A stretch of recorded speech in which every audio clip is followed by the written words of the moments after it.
네, 오늘 사무엘하 15장 1절에서 12절 말씀을 가지고 스스로 왕이 되어 한 자라는 제목으로 말씀을 나누도록 하겠습니다. 오늘 말씀의 주인공은 바로 압살롬입니다. 압살롬은 히브리어로 아부와 샬롬, 우리가 잘 아는 샬롬 두 개 합성어인데요. 평강의 아비라는 뜻입니다. 오늘 말씀 15장 1절 말씀을 다시 한번 읽겠습니다. 함께 읽겠습니다. 시작. 그 후에 압살롬이 자기를 위하여 병거와 말을 준비하고 호위병 50명을 그 앞에 세우니라. 오늘 말씀에 등장하는 압살롬은 다윗이 헤브론에서 낳은 세 번째 아들입니다.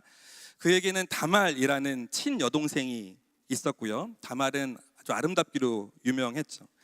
이번 달 생명의 삶 5월에 생명의 삶 큐티를 하고 계시는 분들은 월요일부터 오늘까지의 본문에서 다윗의 첫째 아들인 암놈이 이복 동생인 다말에게 욕정을 품고 억지로 강제로 다말을 취하는 일이 벌어짐을 보셨을 것입니다. 그리고 나서 다말은 아주 비참하게 버려지는 그런 일들이 벌어지게 되죠. 이 일에 대해서 친오빠인 압살롬은 격분하게 됩니다. 그리고 치밀하게 2년간 준비를 해서 암논을 결국 죽이게 되죠. 이 사건으로 인해서 압살롬은 그의 외가가 있는 구술 땅으로 도망가서 3년을 살게 됩니다.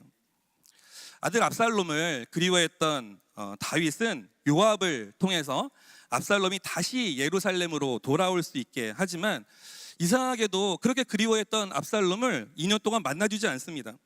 그렇게 또 2년의 시간이 흐르고 요압의 중재로 다윗과 압살롬이 드디어 만나게는 되는데요. 사무엘하 14장 33절에 보면 5년 만에 만난 아버지 다윗과 아들 압살롬의 모습이 이렇게 나타납니다. 우리 자막을 통해서 사무엘하 14장 33절 함께 읽어보겠습니다. 시작. 요압이 왕께 나아가서 그에게 아뢰매 왕이 압살롬을 부르니 그가 왕께 나아가 그 앞에서 얼굴을 땅에 대어 그에게 절하매 왕이 압살롬과 입을 맞추니라. 조금 전에 읽은 사무엘하 15장 1절의 그 시작인 그 후에 압살롬이 라고 되어 있는데요. 바로 그 후에라는 그 말은 다윗과 압살롬이 5년 만에 만나서 입을 맞춘 바로 그 직후에 라는 뜻입니다. 아버지 다윗과 5년 만에 만나서 화해를 나눈 것 같은데 15장 1절에 보면 그 후에 압살롬이 자기를 위하여 병거와 말들을 준비하고 호위병 50명을 그 앞에 세웠다라고 되어 있습니다. 마치 자신이 왕의 권위를 가진 사람인 것처럼 사람들이 보기에 대단한 위세가 있구나라는 것을 드러내고자 하는 것 같습니다. 죄송하지만 15장 1절 말씀을 다시 한번 보여주시면 여기에서 바로 주목할 말이 무엇이냐, 그 후에 압살롬이 자기를 위하여라는 말입니다. 압살롬은 다시 예루살렘으로 돌아와서 아버지 다윗과 함께 이스라엘 땅에서 하나님의 뜻에 맞게 합당하게 돕는 자가 된 것이 아니라 하나님의 뜻을 위하여도 아니고 아버지 다윗의 뜻을 위하여도 아니고 오로지 자신을 위하여 무언가를 도모하기 시작합니다. 15장 2절부터 4절까지의 말씀을 함께 읽겠습니다. 시작. 압살롬이 일찍 일어나 성문 길 곁에 서서 어떤 사람이든지 송사가 있어 왕에게 재판을 청하러 올 때 그 사람을 불러 이르되 너는 어느 성읍 사람이냐 하니 그 사람의 대답이 종은 이스라엘 아무 지파에 속하였나이다 하면 압살롬이 그에게 이르기를 보라 내 일이 옳고 바르다마는 내 송사를 들을 사람을 왕께서 세우지 아니하셨다 하고 또 압살롬이 이르기를 내가 이 땅에서 재판관이 되고 누구든지 송사나 재판할 일이 있어 내게로 오는 자에게 내가 정의를 베풀기를 원하노라 하고, 압살롬은 대단히 근사한 정치적 수완을 발휘합니다. 15장 2절에 보면 일찍이 일어나 라고 말할 정도로 매우 부지런하고 발빠르게 움직입니다. 여러분, 악을 행하고 그 악을 마음에 품고 무언가를 작당하고 있는 사람들도 이렇게나 부지런히 움직입니다. 자신의 욕망을 이루기 위해서 야망을 가지고 탐욕의 마음을 품고 있는 사람들도 이렇게 근면하고 성실합니다. 나를 위한 삶이 아니라 하나님 나라의 영광과 하나님 나라의 확장과 영적인 부흥을 꿈꾸는 우리들도 더욱 부지런하게 하루하루 성실한 최선으로 살아가야 할 줄로 믿습니다. 너는 어느 성읍, 어느 지파 사람이냐라고 묻는 압살롬의 질문은 아주 따뜻한 관심입니다. 이 따뜻한 관심에 사람들은 아주 자연스럽게 압살롬에게 마음을 열었을 것입니다. 특히나 송사에 휘말려 있거나 억울한 피해자라고 여기는 사람들에게 내 말이 옳다, 네가 맞는 것 같아 말해주는 사람의 그 수용과 공감이 얼마나 고맙게 느껴졌을까요? 어려움에 처한 사람들에게 관심과 공감만큼 좋은 치유가 있었을까요? 특히나 안타깝게도, 아니 특히나 부럽게도 압살롬은 정수리에서 발끝까지 흠잡을 데가 없는 외모라고 성경에 나와 있습니다.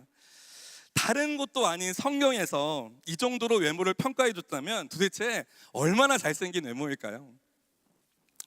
안타깝게도 죄인된 우리들은 사람의 중심을 보아야 한다고 말을 하지만 누군가의 외모에 약한 모습을 보일 때가 많지 않습니까? 너무나 잘생긴 왕자 압살롬이 자신에게 다가와서 따뜻한 말로 위로와 격려를 해주고 관심을 가져주고 내가 너를 도와주겠다라고 말하는데 그 말에 녹아내리지 않을 마음이 있을까요?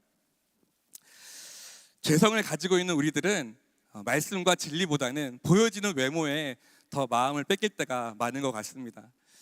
제가 청년부 사역을 할 때였는데요, 어떤 자매가 와서 두 사람을 놓고 기도하고 있다고 고백했습니다. 한 사람은 믿음이 너무 훌륭한 청년인데 외모가 좀 연약하다는 거예요. 그리고 또 한 사람은 외모는 너무 훌륭하고 출중한데 교회를 다녔다 안 다녔다, 믿음이 크지 않다라는 겁니다. 그런데 자기는 자꾸 외모가 훌륭한 그 훈남 청년에게 관심이 자꾸 간다는 거예요. 그래서 어떻게 해야 할지를 저에게 같이 고민하고 해결해주고 기도하기를 원한다면서 저에게 왔습니다.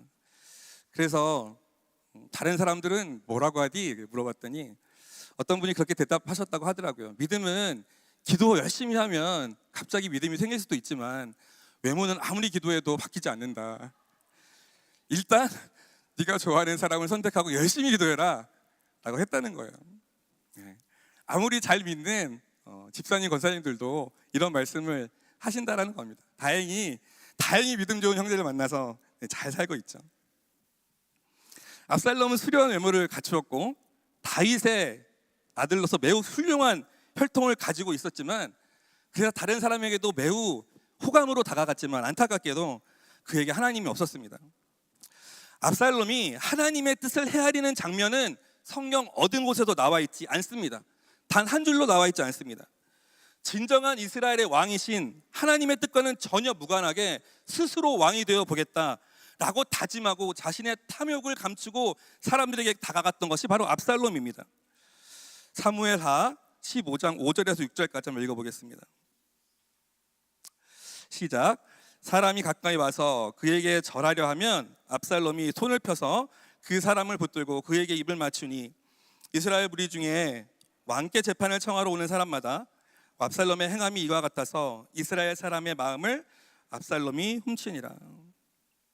압살롬은 부지런히 여러 사람들을 만나서 적극적으로 도와주겠노라고 고언할 뿐만 아니라 누가 그에 가서 절을 하고자 하면 너무나 겸손한 태도로 먼저 나가가서 인사하고 입을 맞추는 친밀한 태도를 취합니다. 압살롬의 이런 모습은 사실 낯설지는 않습니다. 수많은 한국의 정치인들, 외국도 마찬가지겠죠.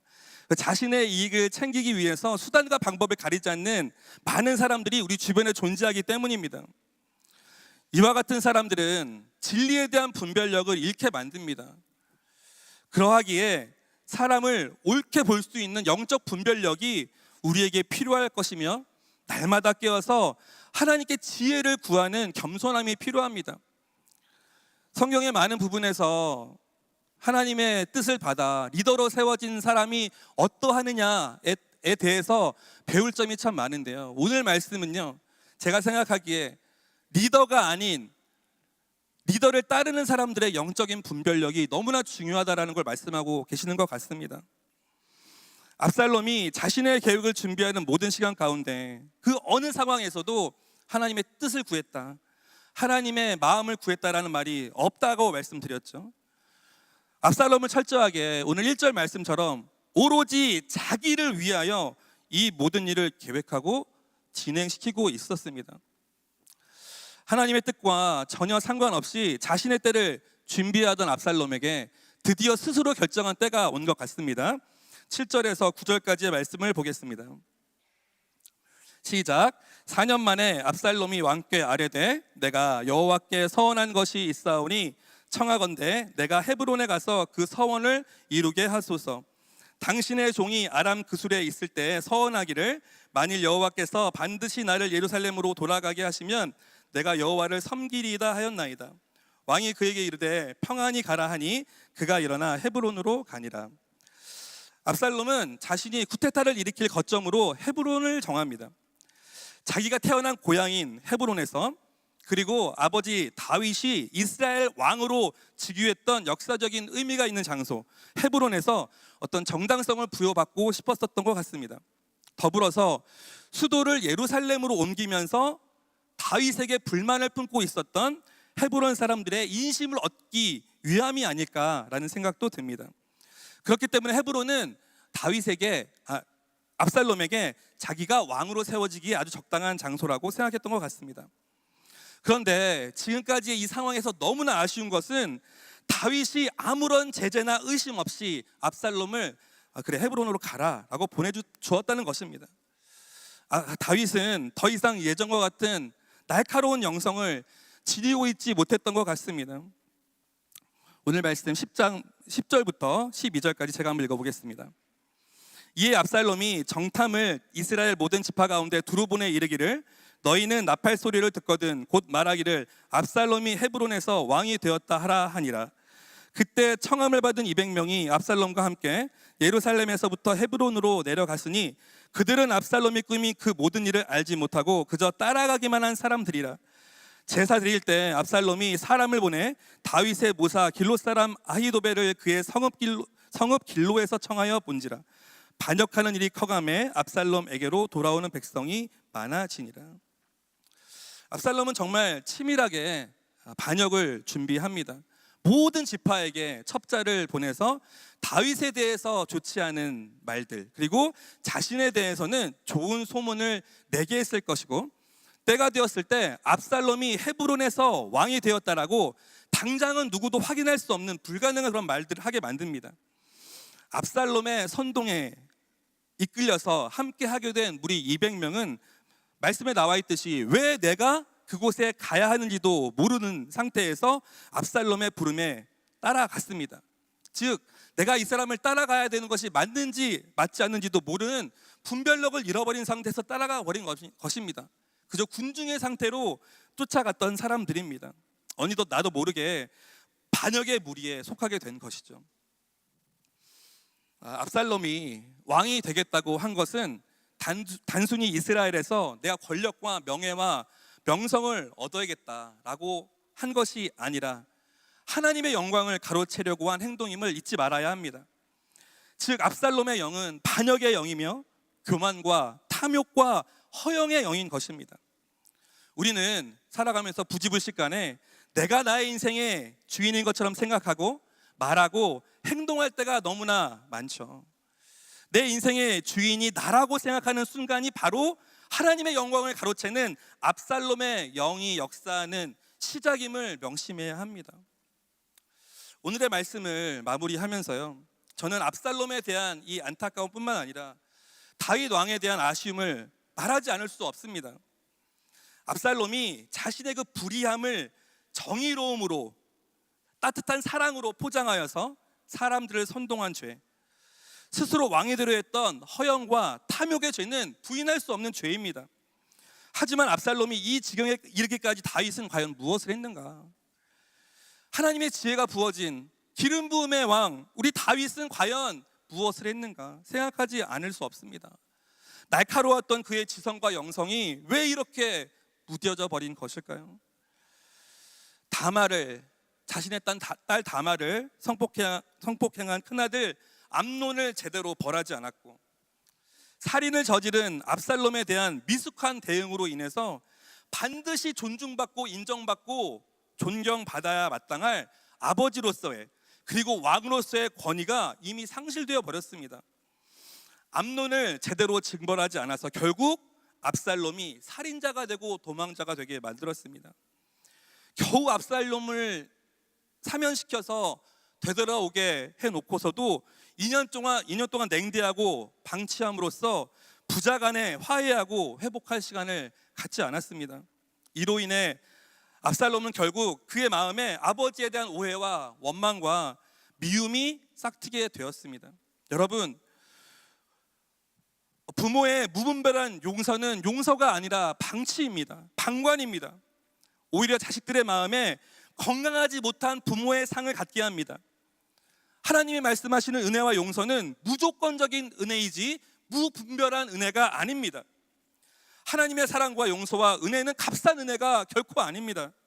다윗은 그저 방치함으로 무분별한 은혜를 베풀었고 그 용서와 은혜는 압살롬에게 그저 값싼 은혜가 되어버렸습니다. 다윗은 우유부단한 자신의 행동들에 대해서 내가 자식들을 사랑했기 때문에 그럴 수밖에 없었다라고 말할 수 있을 것입니다.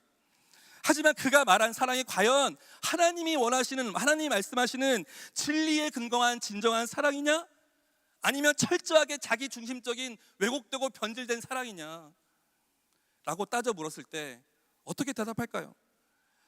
왜곡되고 변질된 사랑은 사랑을 한다고 주장하는 사람에게도, 사랑을 받는다고 말하는 사람에게도 얼마나 독이 되는지, 그리고 얼마나 화가 되는지 우리는 얼마든지 볼 수 있습니다. 암논도 나 다말 사랑했습니다 라고 그의 정욕을 사랑으로 포장할 수 있었을 것입니다. 압살롬도 내가 내 동생을 너무 사랑했습니다, 그래서 분노하여 암논을 죽였습니다, 사랑이라 말할 수 있을 것입니다. 다윗도 암논과 압살롬 내 자식 다 둘 다 내 자식인데 누구한테 어떻게 해야 될지 몰라서 그랬습니다 라고 사랑이라고 말했을 수 있을 것입니다. 그런데 다 압니다. 암논도 압살롬도 다윗도 결코 사랑하지 않았음을, 하나님이 원하시는 진정한 사랑이 아니었음을 우리는 다 압니다. 왜냐? 그 열매가, 그 결과가 그것을 증명합니다. 다윗의 우유부단함과 모호한 태도는 본인도 어렵게 만들어 버렸고 주변 사람들도 해서는 안 될 일을 저지르게 만든 그런 일들을 초래했습니다. 우리는 너무나 많이 사랑을 얘기합니다. 자식에게도, 부부 간에도, 그리고 이웃에게도, 내 옆에 있는 친구에게도. 그런데 그 사랑이 오로지 나를 위한, 나의 영광을 위한 사랑인지, 정말 상대방을 위한 사랑인지, 하나님의 영광을 위한 사랑인지는 그것은 정말 분별해 보아야 합니다. 오늘 본문을 보며 다윗의 모습에서 요한계시록 3장 15절 16절 말씀이 떠올랐습니다. 요한계시록 3장, 우리가 너무나 잘 아는 말씀입니다. 함께 읽어보겠습니다. 시작. 내가 내 행위를 아노니 내가 차지도 아니하고 뜨겁지도 아니하도다. 내가 차든지 뜨겁든지 하기를 원하노라. 내가 이같이 미지근하여 뜨겁지도 아니하고 차지도 아니하니 내 입에서 너를 토하여 버리리다. 예, 물론 이 말씀은 하나님에 대한, 교회를 향한 사랑을 말하는 것입니다. 그런데 우리 안에 있는 이 사랑도 뜨겁지도 않고 차지도 않은 그저 미지근한 방치가 아닌지, 자식을 사랑한다고 말하지만 무분별한 용서와 은혜를 베풀고 있지는 않은지, 절대적인 하나님의 진리 앞에서 무조건적인 사랑을 베푸는 것은 너무나 아깝고 아쉬워서 그렇게는 못하겠고, 내 자존심이 무너지지 않는 그 선에서 방치하고 방관하는 그런 사랑을 펼치고 있지는 않으신지. 우리가 매우 좋아했던 말들 중에 윈윈이라는 말이 있죠. 한때 굉장히 유행했었습니다. 지금도 많이 쓰고 있는 말입니다. 너도 잘 되고 나도 잘 되고, 너도 욕먹지 않고 나도 욕먹지 않고. 좋은 말이죠. 너무 정서적으로 와닿는 말입니다. 그런데 저는 개인적으로 성경적이진 않다고 생각합니다. 윈윈은 성경적이지 않습니다. 아내의 희생으로 남편이 온전하게 섰습니다. 부모의 희생으로 자녀가 성공했습니다. 지금 우리 한국교회가 우리 교인들의 희생과 헌신으로 이렇게 세워졌습니다. 누군가의 희생과 헌신이 한 사람을 살리고 교회를 살리고 나라를 살립니다. 예수 그리스도의 죽음이 아니었다면 누구도 살아있을 수 없습니다. 희생과 헌신입니다. 사랑은 희생과 헌신이 있어야 합니다. 나도 좋고 너도 좋고, 나도 잘되고 너도 잘되는 사랑은 하나님이 원하는 진정한 사랑이 아닌 것 같습니다. 사랑하는 여러분, 진정한 사랑은 예수님이 하신 그 사랑, 예수님이 가르쳐 주신 사랑임을 믿습니다. 진정한 사랑은 내가 부인되는 사랑입니다. 내가 없는 사랑, 자아가 부인되는, 오로지 상대방의 영광을 받는 바로 그 사랑, 내가 더 이상 존재하지 않고 내가 죽는 바로 그 사랑, 그 사랑이 진정한 사랑입니다. 예수님이 친히 증명하신 예수 그리스도의 십자가의 그 사랑만이 진정한 사랑인 것입니다. 그래서 내가 나의 생각과 나의 경험과 나의 감정과 감각으로 하는 그 사랑을 함부로 사랑이라고 말할 수 없습니다. 우리가 말하는 그 사랑이 상대방을 죽일 수도 있다는 것을 잊지 말아야 합니다.